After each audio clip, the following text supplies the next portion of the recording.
السلام عليكم ورحمة الله وبركاته. ازيكم يا حبايبي؟ عاملين ايه؟ ان شاء الله تكونوا بخير. النهارده بقى هعمل لكم القراقيش اللي الصوت اتقطع فيها، بس مش هعملها ايه بشمر. يعني الفرق ان انا مش هحط فيها شمر ولا ريحة الكحك. هحط فيها حاجة يعني ايه مكونات، هي نفس المكونات بس من غير الشمر. معايا بقى هنا ايه، دي كوباية سمنة. معانا بقى كوباية زيت. انا بحط الكيلو دقيق كوباية سمنة وكوباية زيت عشان تبقى حلوة. ودي كوباية الزيت، يبقى حطينا كوباية سمنة وكوباية زيت. هنحط بقى ايه برضو كوباية ايه لبن. انا بحط كل المكونات اللي هي ايه السايلة بحطها على بعضها. ممكن تحطيها على الدقيق زي ما انا عملتها النوبة اللي فاتت، بس هي نفس المكونات، يعني هي معايا كوباية لبن.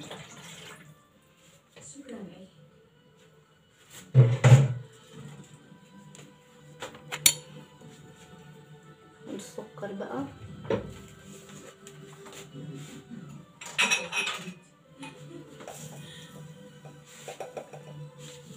معايا هنا ايه نص كوباية سكر. احنا مش هنحط لها طبعا اي حاجة غير السمسم. تانية حطيت لها شمر وحطيت لها ريحة الكحك. هقلب طبعا السكر واللبن والزيت لغاية ما السكر يختفي خالص. خلاص كده عندي كيلو دقيق بس وانا نخلاه، يعني هنزله كده.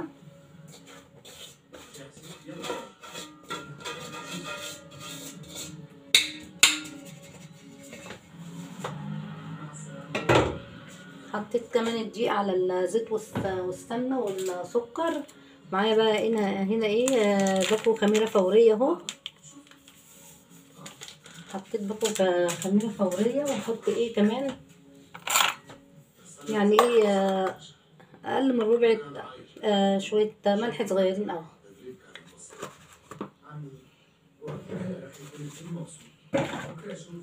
حطينا بقى ملح ايه ليه؟ عشان اللي ياكل واحدة يتمر فيه عشان يبقى عيشه ملح يعني. معايا بقى ايه باكل فانيليا ده اهو. ده بقى يديها ريحة حلوة. باكل فانيليا. وهنقول بسم الله الرحمن الرحيم وصلى على رسول الله عليه افضل الصلاه والسلام. وايه وهبسها بقى، هبسها ايه زي ما يكون ايه انت بتبسي الكحك. والله العظيم القرقاش دي كانت جميله والله. انا النوبه اللي فاتت الفيديو اتطفى لوحده، يعني الصوت راح معرفش ليه. انتوا ايه هي نفس العجينه، كل العجينه بتاعت القرص والقراقيش زي بعضها. يعني القرص والقراقيش هي نفس المقادير اللي انا بحطها دايما كده. هتلاقوا القرص والقراقيش دي هي كوبايه الزيت وكوبايه السمنه، ما بتزيدش عن كده. بعد لو عايزه بقى حاجه تانية وكوبايه لبن. لو عايزه اي حاجه تاني بقى هتلميها بشويه ميه دافيه. ان شاء الله مش هتعوز. لا بس لازم نلمها بميه دافيه. المهم ان احنا ايه لازم نبسها شويه كده عشان تبقى ناعمه، يعني لتاكليها هتلاقيها ناعمه.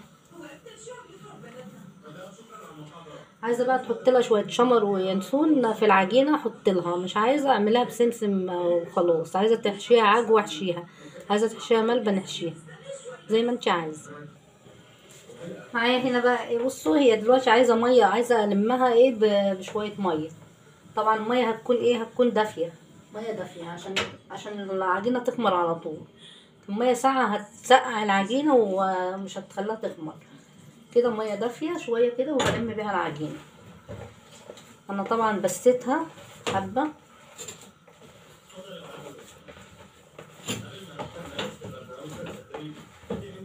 هتحط ميه لغايه ما العجينه هتتلم معاك، هتتلم على طول. والله بتبقى جميله وبتقعد كتير، يعني ممكن الكيلو دوت يقعد معاكي اسبوع. شوفي بقى لما تروحي كل يوم تنزلي تجيبي حاجات من الفرن، حرام. حاجة كمان غالية في الفرن دلوقتي، وشوية صغيرين يعني بيدوك الكيلو دول نص كيلو مش كيلو كامل. هعجنهم بقى ايه، هما كده خلاص مش عايزين مية تاني، هعجنهم خلاص يا حبايبي. لميت العجينة اهي بشوية مية دافية. بصوا بقى، لو كانت يعني ناشفة هتعرفوا منين هي مش ناشفة. العجينة طرية وجميلة عاملة زي الملبن اهي. من الفتحات لو في هنا تشققات هتعرفوا ان دي لسه عايزة شوية يعني تلموها تاني بشوية مية. بصوا عجينتها طرية وجميلة عاملة زي الكحك الناعم. هسيبها طبعا تخمر، هسيبها كده 15 دقيقة كده هتخمر. نغطيها وهتخمر وبعدين ارجع ايه نقطعها تاني. خلاص يا حبايبي العجين خمر اهو، القراقيش خمرت. هنقطعها بقى. عندي طبعا الصاج دوت هقطع عليه، ومعايا السمسم ده عشان احنا هنعملها بسمسم بس. معايا بقى ايه شوية العسل دول او سيرم، هنحط على السمسم حبة بس كده، هقلبهم بس ببعضه كده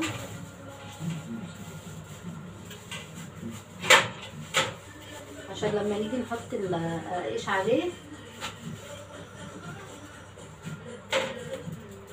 تلزق. حطيت لها بقى ايه شوية سيرم، ودي طبعا فيها سمسم عادي مش مشكلة، ما كده كده احنا بنحط العجين سمسم.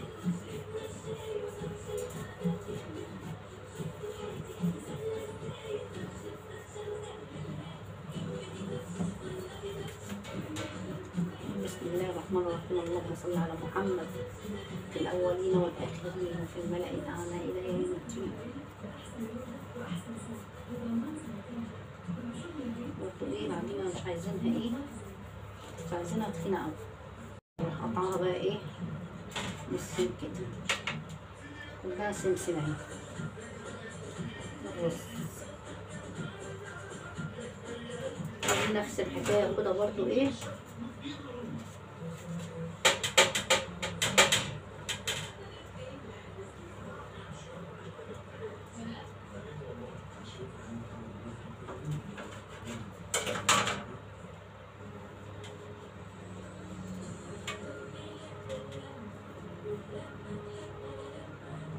هنعمل واحدة تانية.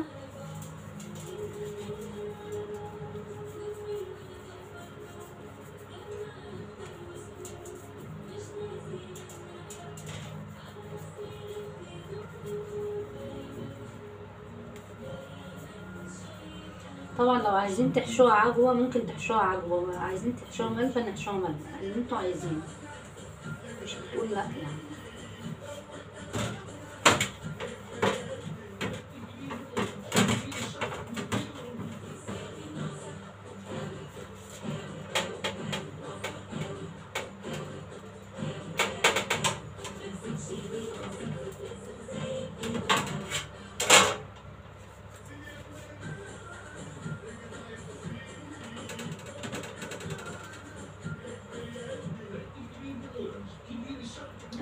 هعملهم كلهم بقى وارجع لكم بنفس الطريقه. دلوقتي بقى خلصت تقطيع القراقيش اهي، هروح احطها بقى ايه في الفرن ايه على درجه 180 لما تطلع على الرهيب كده يا حبايبي. بقى ايه القراقيش اهي طلعتها من الفرن، وفي طبعا صاج فيه كام واحده كده في الفرن. بصوا عامله ازاي بقى، بصوا السمسم جميل ازاي ولازق فيها كده. بصوا التسويه بتاعتها جميله جميله والله. عشان طبعا حاطين لها شويه سيرم على السمسم عشان السمسم يلزق. بصوا بقى الجمال، ايه رايكم؟ تعالوا يا حبايبي اتفضلوا معانا. شايفين التسويه من ورا عامله ازاي؟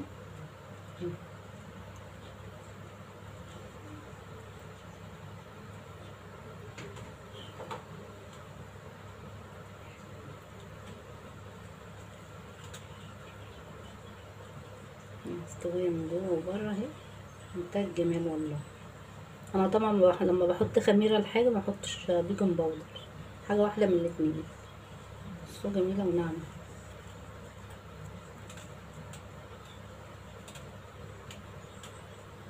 تعالوا بقى يا حبايبي اتفضلوا معانا قراقيش، واعمل لكم شاي بلبن كمان. يلا دلوقتي بقى اقول لكم السلام عليكم ورحمة الله وبركاته، وكل سنة وانتم طيبين. السلام عليكم يا حبايبي.